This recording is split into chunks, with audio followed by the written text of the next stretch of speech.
Бүгін 2021 жылдың 11 июль күнінде saat 11:30-дарда Ош Күлчө жолунун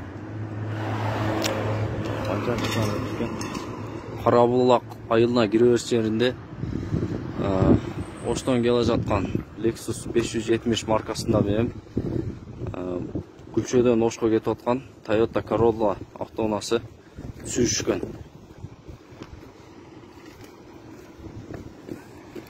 Сүйүшкөн жер ана бул жер.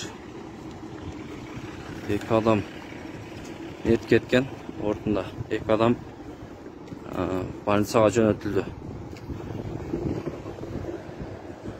Оштон келип аткан Lexus 570 автоунаасында шопур жалгыз болгон. Анын абалы турупту. Ана киши Күлчөдөн кетип аткан Corolla, Toyota Corolla автоунаасындагы эки адам мерт кетип, эки адам больницага жөнөтүлдү. Аты жөндөрү такталууда.